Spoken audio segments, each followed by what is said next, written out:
지난 2014년 특전사 하사 2명이 포로 체험 훈련 중에 질식사를 했던 사건 여러분 기억하십니까? 포로 체험 훈련이란 마치 IS가 포로 잡았을 때처럼 얼굴에 두건을 씌우고 밧줄을 손목에 묶은 채 독방에 수감되는 그 상황을 가정하는 훈련입니다. 그런데 당시 통풍이 안 되는 폴리에스테르 수건을 씌운 뒤 두 손을 꽁꽁 묶어놓고 감독관들은 밖에서 전화 통화를 하고 있었답니다.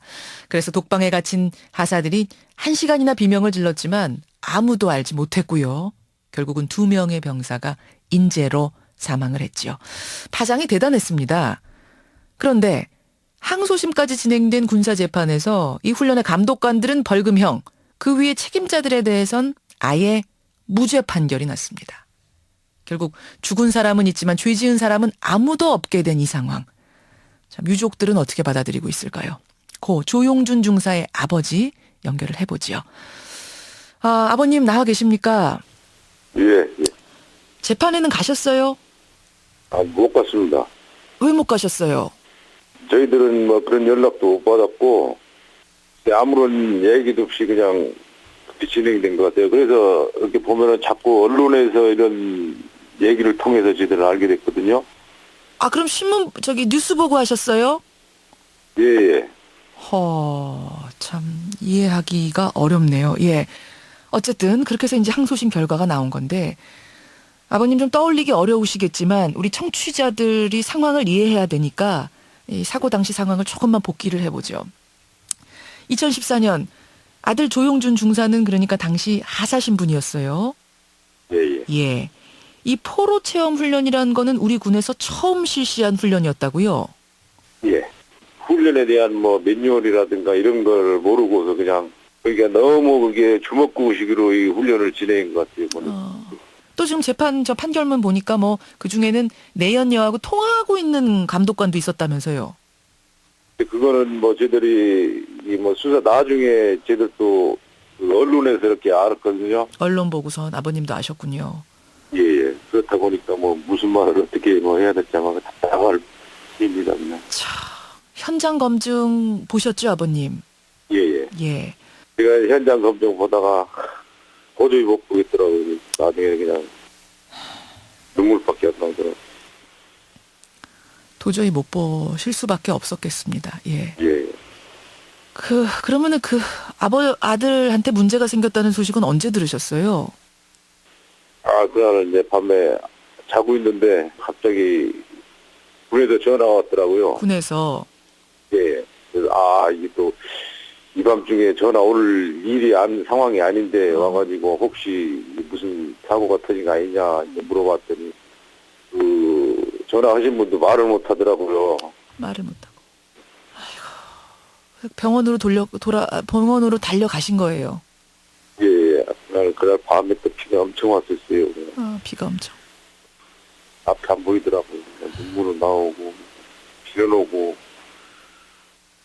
눈물은 나오고 비는 오고 그 상황으로 갔을 때 이미 아들은 그런 상황, 세상을 떠난 상황.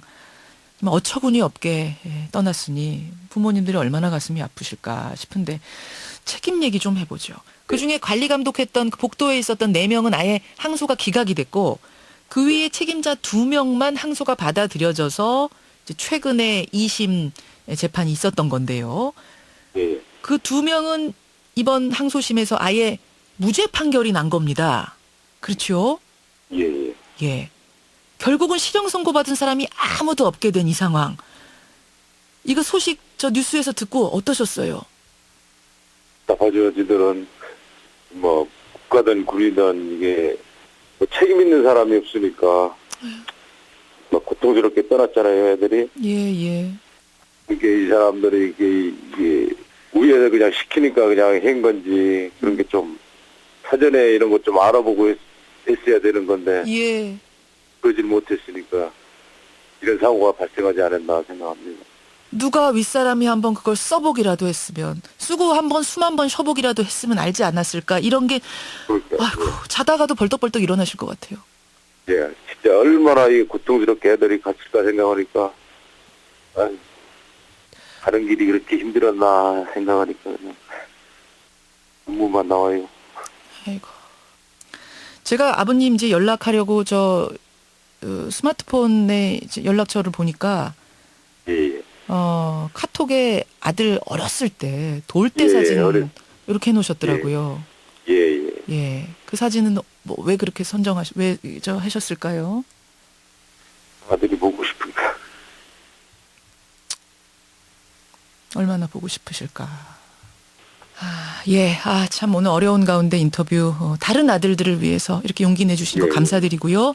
마지막 재판 어떤 결과 나오는지 끝까지 관심 가지고 저희 지켜보겠습니다. 예, 예. 감사합니다. 예. 아버님 오늘 고맙습니다. 예, 예. 예. 포로 체험 훈련 중에 숨진 고 조용준 중사의 아버지 그 증언을 먼저 들어봤습니다. 도대체 어떻게 이런 일이 벌어지고 또 이런 재판이 벌어졌을까요? 군인권센터 임태훈 소장 바로 연결해보죠. 소장님 나와 계시죠? 네, 안녕하십니까. 예, 그러니까 1심에서는 6명 모두에게 벌금형 맞습니까? 네, 뭐 벌금형도 사실은 약하고요.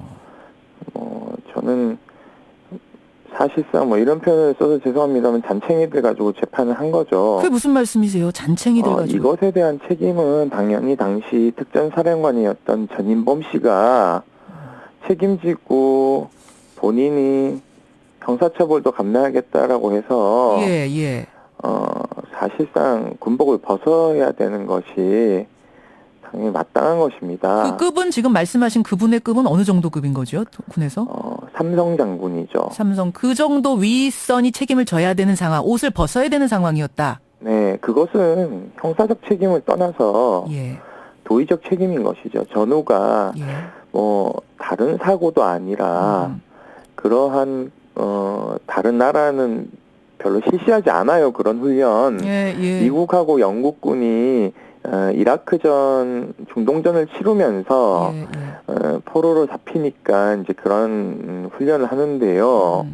한국이 뭐 상시적인 어떤 전투를 개시하고 있는 국가도 아니고, 그렇죠. 한국하고는 좀 맞지 않는 그 포로 체험 훈련이라고 볼 수 있겠죠. 예. 그 같은 경우에도 사실상 굉장히 엄격한 감독 하에서 이루어지게 되어 있습니다. 예를 들면 의료진을 항시 대기시킨다든지 예. 또는 그러한 고도의 훈련을 받은 사람이 여러 명이 예. 그 밀착하는 감독 하에서 예. 이루어져야 되는데요. 뭐 어설프게 선진국 훈련 흉내 내다가 지금 얘기 들어보면은 네. 그 폴리에스테르 봉투를 이제 머리에 쓰게 됐는데 네. 이걸 정말 한 번이라도 써본 사람이 있는 건지 그 위에 이게 숨이 쉬시나 안 쉬나 이거 체크를 해본 건지도 궁금하고 네. 또 복도에 있던 관리 감독자들은 그때 통화를 하고 있었답니다. 그중 한 명은 내연녀랑 통화를 하고 있었답니다. 그러니까 이게 있을 우리가요, 수 있는 일인가요? 비닐봉지를 뒤집어 써도 숨쉬기가 좀 어려운데 사실상 그것은 이미 손도 묶여 있었고 예. 결박된 상태고 발도 결박된 상태이지 않습니까? 예. 그러니까 본인이 숨이 차면은 본인이 뒤집어 쓴 건 본인이 이렇게 벗길 수 있죠. 손이 풀어져 있었으면 하지만은 벗겼겠죠. 손발이 결박당한 상태에서는 상당히 괜찮냐 물어봐야 되는 게 맞죠. 맞죠. 네, 지금 그렇게 하지 않았다는 것이 더더욱 문제입니다. 특전사 문제는 뭐 비단 이입 문제뿐만 아니라 예. 98년 4월 1일 날로 기억되는데요. 예. 특전사는 천리행군이라는 걸 합니다. 예. 400km를 그 종주하는 훈련을 합니다. 예. 실질적으로 훈련까지 다 합치면 500에서 600km 정도 되는데 폭설이 4월에 내리는 바람에 당시 한 6명의 예.